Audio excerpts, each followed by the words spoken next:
Oi, eu sou o Barude. Bem-vindos a mais um Já o Barudismo e hoje a gente vai falar sobre três personagens da DC que são um pouquinho importantes para o universo da DC Comics, né?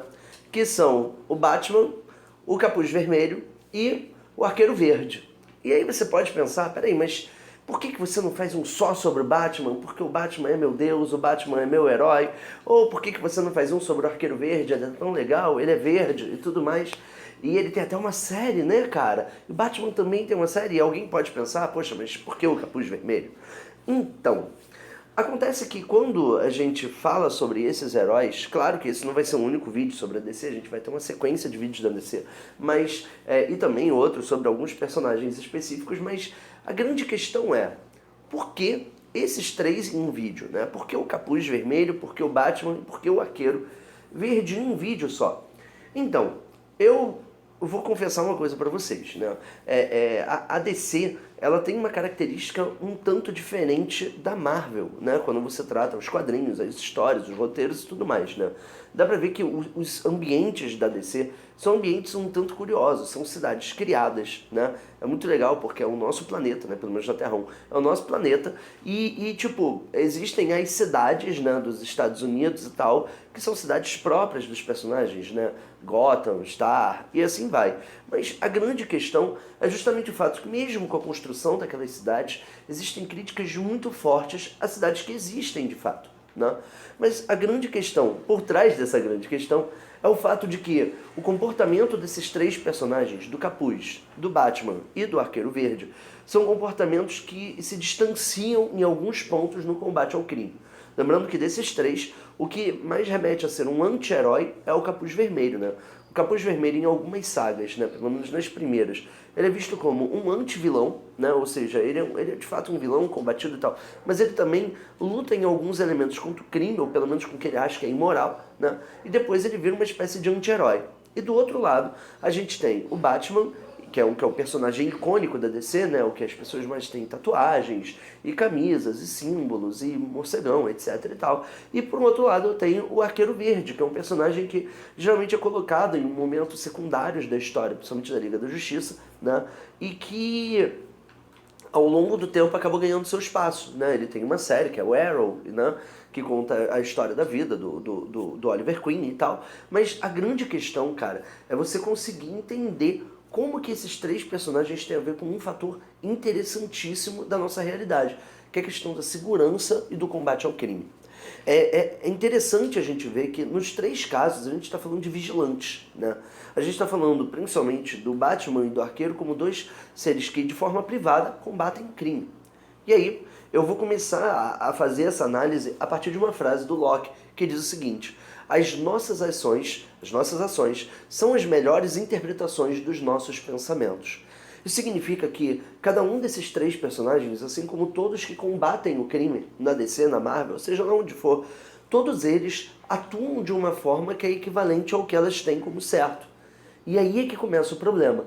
Porque quando você pega, por exemplo, a história do Capuz Vermelho, ela é uma história um tanto controversa, né? Existem várias origens e tal, mas uma das origens que eu acho mais icônicas é o fato de que ele foi um Robin, né, do Batman, e que ele foi violentamente assassinado pelo Coringa, depois ele volta. E quando ele volta como uma espécie de um vingador.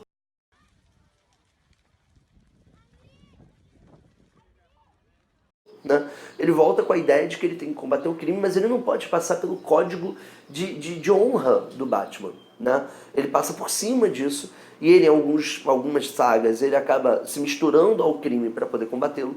Em outras, ele literalmente extermina todo mundo. Né? Ele acaba com todo mundo, sendo que, lembrando que ele foi um Robin, ou seja, ele é um cara que foi treinado pelo Batman. Né? E eu tenho o Batman, por outro lado, né? O menino órfão que tem uma série de complexos psíquicos e psiquiátricos e que, por si só, acabou combatendo o crime, né? Ele entrou pro grupo de Ra's al Ghul, né? E treinou lá, virou uma espécie de ninja boladão, aprendeu muito sobre perícia criminal, ou seja, o cara é um gênio, além de ser rico, etc e tal. E que, além disso tudo, ele tem aquela armadura sinistra do Batman que reflete os medos que ele tem, né? Ou seja, daria para fazer um vídeo só sobre psicanalítica do Batman, mas o nosso foco não é esse, né? Ele combate o crime, só que ele tem um código de honra. Ao contrário do Capuz Vermelho, que mata as pessoas, o Batman leva-as pra cadeia, né? Ele entende muito dessa perícia criminal, ele entende muito do combate ao crime, mas no final ele leva as pessoas pra cadeia, ele não mata, né? São poucas as sagas em que aparece um Batman cansado e assassino. E depois disso tem um Arqueiro Verde, que pode ou não matar, mas a grande questão sobre ele é o foco, né? O Arqueiro Verde, como fez parte também, tal como o Bruce Wayne, né? O Oliver Queen fez parte da nata, da elite da sua cidade, ele acaba tendo uma outra característica, porque ao invés de ele combater muito mais, dar uma prioridade às bases do crime, ele dá uma prioridade aos topos do crime, né? Você vê bastante, inclusive na série, uma das marcas registradas do Arqueiro Verde é quando ele ataca algum chefe do crime, ou quando ele ataca um mega empresário, um político, e antes de ele dar o golpe final dele, ele fala que aquele ser falhou com a cidade. E se aquele indivíduo falhou com a cidade, significa então que o poder que ele tinha para poder fazer as mudanças, para poder, de fato, transformar a cidade em um lugar melhor, não foi utilizado. Ele escolheu outro caminho. Ele escolheu o caminho de lucrar em cima dos transtornos sociais, dos problemas sociais, né? Então, para isso, a gente precisa entender alguns pontos sobre a segurança. Um deles, lembra que a gente já falou sobre a ação da coordenação da interpretação e do pensamento, né, sobre o que a gente faz. O outro problema é o fato de que, a partir do momento em que a gente tem esses 3 vigilantes, a primeira coisa que a gente tem que se perguntar é: por que a polícia existe? Né? Existe dentro de Gotham City, eu acho muito legal a gente pensar no Gordon, né? O policial Gordon, que depois vira o comissário Gordon, né? Na verdade o policial, depois o detetive, depois o comissário. E aí, o Gordon, ele é um cara extremamente ético, né? E ao mesmo tempo que ele é muito ético, ele começa a perceber que o próprio sistema ao qual ele faz parte não é apenas corrupto, mas é ineficiente. E aí uma coisa fica bem clara, tanto na série do Gotham, quanto nos quadrinhos, quanto nos filmes. A polícia não consegue chegar até o crime por si só. E aí um questionamento que é tão feito em uma série americana, diga-se de passagem, quanto num quadrinho americano, diga-se de passagem de novo, e que nós todos aqui no Brasil questionamos de fato, qual é o real sentido da polícia? Se existe tanta corrupção no mundo fictício e tanta corrupção no mundo real, por que a polícia existe? Né? O Titãs até coloca, né, uma música interessante, né? Dizem que ela existe para nos proteger e tal. Só que o problema é, né, a música, a polícia e tal. Mas, cara, é essa que é a questão. A polícia é parte do nosso contrato social, né? As forças de segurança no nosso território, sejam ela a guarda municipal, seja ela a polícia militar ou a polícia federal, os bombeiros, todos esses indivíduos, de alguma forma, eles têm uma função, de alguma forma não, eles têm uma função de segurança ao nosso território. Eles têm como função proteger a nossa sociedade, seja de nós mesmos ou dos problemas que acontecem com a gente. O grande problema é que, como a maior parte desses indivíduos são funcionários públicos, né, como eles são instituições públicas de verdade, né, as polícias, o bombeiro no caso, cara, acaba surgindo um problema, porque eles dependem da eficiência do Estado para conseguir funcionar bem. E a partir do momento em que existe um mundo paralelo, um poder paralelo, que de alguma forma inibe a presença policial, a força policial, e instiga aquele indivíduo a buscar um poder paralelo, a buscar o mesmo caminho do criminoso, isso acaba virando um problema, porque se aqueles indivíduos têm como função nos proteger, quando eles nos atacam, quando eles dominam a nossa sociedade, está tudo dando errado. O Estado falhou, a sociedade falhou, o poder paralelo vence e a polícia, os nossos órgãos de defesa, perdem. Ou seja, nessa grande jogada política, a gente vai ter um outro problema, porque o que a gente pode fazer agora para conseguir vencer essa ineficiência do Estado? E o pior de tudo, a partir da ineficiência do Estado, a gente começa a ver que grupos cada vez mais radicais, cada vez mais violentos e agressivos se promovem, né? Quando você tem a fraqueza das forças policiais, é claro que os poderes paralelos ficam mais poderosos. Quando ele percebe, por exemplo, a criminalidade, essa corrupção policial estrutural, a gente começa a ver, por exemplo, o tráfico de armas acontecendo, a gente vê o tráfico de drogas ficando mais poderoso, toda uma máquina criminosa acontecendo, com policiais traficando armas, com policiais e até militares também participando do jogo das drogas, né? O que não faltam são séries, são vídeos, são filmes, são provas, são reportagens que mostram isso, né? Então por que não um herói? Por que não um vigilante? Por que não alguém por fora para poder solucionar o crime? E aí é que entra o problema. O problema é como que ele vai fazer isso, né? Eu acho que o grande debate que existe dentro da DC é esse tipo de problema. Será que é necessário matar o bandido, né? Será que bandido bom é bandido morto? O Capuz Vermelho acredita que sim. Ele entende que quando eu executo, quando eu viro o executor daquela questão, eu consigo vencer o crime. Só que qual é o problema? O crime evolui. Se eu virar o coercitivo, se eu levá-lo à cadeia, se eu colocá-lo em um asilo, se eu colocá-lo em um ambiente que não tem estrutura para fazê-lo viver uma vida melhor, como o Batman fez, né? E eu tenho o asilo Arkham para poder comprovar isso, a justiça coercitiva acaba não funcionando direito, né? O Batman atua pelo medo. Só que esse medo, essa coerção que ele exerce, ela não chega a matar, mas ao mesmo tempo ela simplesmente cria loucos ainda maiores. E aí o crime evolui. Ou seja, não adianta eu combater o crime na base do homicídio, na base do genocídio, e também não adianta partir apenas do medo, certo? Eu não posso chegar com uma força policial que apenas crie medo, ou que apenas execute, porque o crime evolui a partir disso. Esse ódio, essa ação violenta, é o que justamente faz o crime ser crime. Ou seja, até agora, a gente não teve resultados positivos nem aqui no Brasil e nem nos Estados Unidos, que nas Américas são territórios extremamente marcados pela violência, né? É só ver que a maior população carcerária do mundo está lá nos Estados Unidos, né? É só ver que aqui no Brasil a gente tem todos os índices altíssimos de violência que temos. E por um outro lado eu tenho o Arqueiro Verde. O Arqueiro Verde, ele entende que atacar as bases do crime pode até acontecer, né? Geralmente no início de quadrinhos de Arqueiro Verde, ele atacando algum bandido pequeno. Mas no final das contas, ele entende que o sistema é o que faz com que a corrupção exista.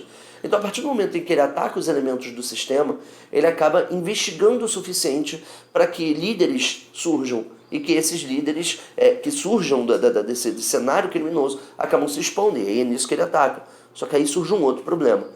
Tal como o Batman, que muitas vezes fez isso também, o poder investigativo, né, o poder da inteligência policial, no caso a inteligência deles como detetives privados e tal, né, acaba sendo insuficiente, porque se eu tenho um Estado que não consegue funcionar, se eu tenho um Estado dúbio, algo parecido com um vilão, duas faces, cara, não dá para duas caras, né?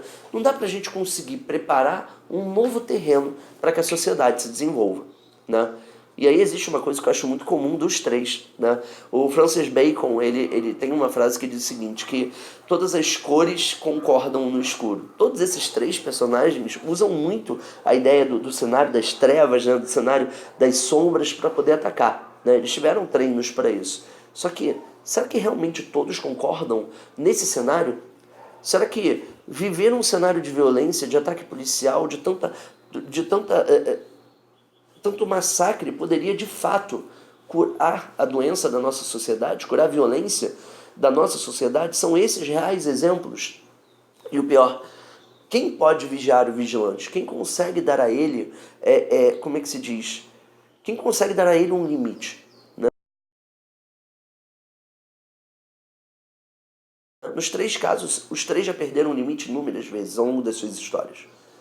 E no nosso caso das forças policiais, eles também já perderam seus limites, né? Se nós vivemos num cenário com tantos milicianos com poder político, inclusive, se vivemos num cenário onde o tráfico de drogas e o tráfico de armas andam lado a lado a algumas forças militares corruptas, a empresas privadas corruptas e ao próprio crime, cara, qual é a grande solução? A grande solução, no caso, seria que... fazer o quê? É essa a questão, né? Fazer o quê? A gente não pode usar, por exemplo, países do norte da Europa como os exemplos mais puros, porque eles são muito pequenininhos. A gente não pode usar também os Estados Unidos como exemplo. Toda essa mitologia veio deles, né? A gente não pode usar o Brasil definitivamente como exemplo. A questão é que cada país, cada território tem a sua particularidade, a sua história. A importância de estudar a história das forças de segurança e do próprio crime é justamente por isso. Eu não estou aqui para dar soluções para vocês. Mas eu estou aqui para entender, para fazer com que você entenda que é impossível você vigiar um vigilante. É impossível você vigiar tantas organizações corruptas assim. Mas é possível tentar fazê-las mudar. É possível tentar valorizar as forças policiais. É possível, no mínimo, pelo menos para um primeiro ponto, educar a polícia para que ela consiga entender que ela tem direitos enquanto uma classe trabalhadora. É possível entender que ela só consegue ver isso se ela for valorizada para tal.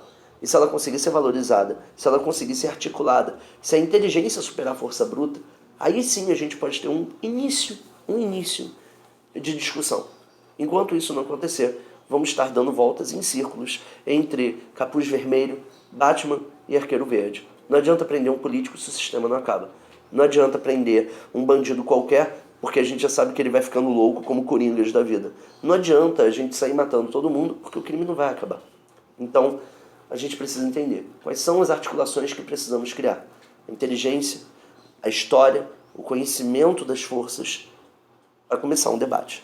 Então, é isso. Eu espero que você tenha gostado desse vídeo. Não esqueça de curtir, compartilhar, dar o seu joinha, de espalhar a palavra do geobarudismo. Também coloque seus questionamentos. Eu sei que você que é um viciado em DC, um tarado pelo Batman, vai querer me contestar, vai querer me criticar. Eu quero essas críticas. Vamos trocar umas ideias. É isso. Grande abraço.